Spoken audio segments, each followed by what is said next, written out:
नमस्कार मित्रों, मेदस्विता, ओबेसिटी। आजकल ये इंटरनेट के युग के अंदर ये शब्द आपने कई बार सुना होगा। और जब ऐसा हम न्यूज़ पढ़ते हैं कि ये ओबेसिटी से या मेदस्विता से हमारे लिए कैंसर का, हार्ट डिसीज़ का या फैटी लिवर का रिस्क बढ़ जाता है, तब पहला क्वेश्चन दिमाग में ये आता है कि मेरा आइडियल वज़न कितना होना चाहिए? मेरा वज़न कौन से लेवल से बढ़ेगा तो मुझे रिस्क रहेगा? तो उसके लिए हम आज चर्चा करेंगे। मेडिकल साइंस में वेट के लिए जो मापदंड है उसको बीएमआई बोलते हैं, उसको बॉडी मास इंडेक्स कहते हैं। वो कैसे कैलकुलेट होता है उसके बारे में चर्चा करेंगे। बॉडी मास इंडेक्स का जो कैलकुलेशन बहुत सिंपल है। आपको अपना वेट लेना है किलोग्राम के अंदर और जो हाइट है वो मीटर में लेना है। यदि आपकी हाइट 170 सेंटीमीटर है, उसका मतलब हुआ कि 1.7 मीटर हुआ। तो weight divided by height square, suppose आपकी हाइट 1.75 मीटर है तो उसका हम स्क्वायर करेंगे 1.75 मल्टीप्लाई बाय 1.75 तो वो आएगा 3.06। आपका वेट 75 केजी है तो 75 divided by 3.06 is equal to 24।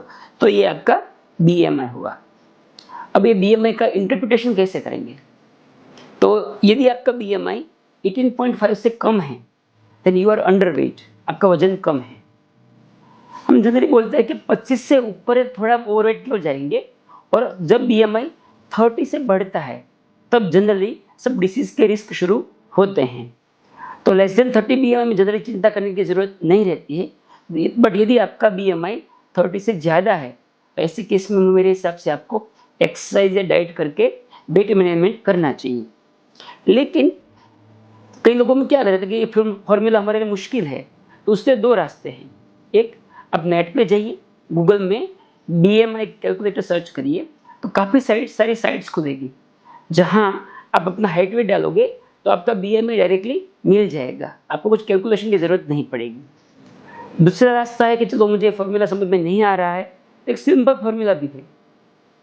Mail के लिए आपकी हाइट में से आपको 100 माइनस करना है। सपोज आपकी हाइट 170 सेंटीमीटर है, उसमें से 100 माइनस करोगे तो आएगा 70, तो ये आपका आइडियल बॉडी वेट है।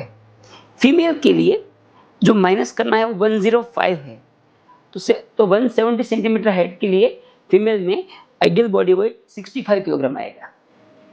लेकिन याद रखना चाहिए कि सिर्फ वेट और बीएमआई काफ़ी नहीं है। कई बार हम ये दो पैरामीटर पे जाएंगे तो हम मिस इंटरप्रिटेशन कर लेंगे हेल्थ को।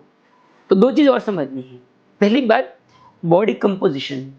दो लोग हैं, दोनों का वेट 80 केजी है, लेकिन एक में फैट ज़्यादा है, दूसरे में मसल मास ज़्यादा है।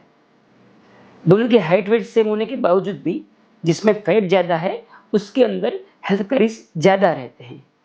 तो ये हम कैसे डिसाइड करेंगे? तो उसके लिए we can do body composition analysis. एक सिंपल मेथड आता है जिसके अंदर मशीन में आप आपके बॉडी के अंदर रेजिस्टेंस को काउंट करके एक फॉर्मूला से काउंट कर सकते हैं। वो बहुत छोटा सा टेस्ट होता है, हमारे यहाँ भी हम लोग करते हैं। दूसरी बहुत इंपॉर्टेंट बात है कि ओबेसिटी का टाइप। जिससे यहाँ कई लोगों में क्या होता है कि हेड छोटा है, हाथ पांव लीन थीन पतले हैं, पेट ही बड़ा है, उसको हम सेंट्रल ओबेसिटी कहते हैं। उससे उल्टा कई लोगों में पूरा शरीर ही हेल्दी होता है, हेल्दी होता है। तो जिसको सेंट्रल ओबेसिटी है, सिर्फ पेट बड़ा है, ऐसे लोगों में हेल्थ रिस्क ज़्यादा रहता है। उसके सामने जिसका पूरा बॉडी का मसल मास अच्छा है, जनरलाइज ओबेसिटी है, उसके अंदर वेट के हिसाब से रिस्क कम रहता है। तो मित्रों, इतनी इन्फॉर्मेशन से आपको रफ आइडिया आएगा कि आपका वेट कितना होना चाहिए, आपको कब वेट रिडक्शन के लिए मेहनत करनी चाहिए। आपको कुछ और क्वेश्चन है तो कमेंट में जरूर बताइए। धन्यवाद।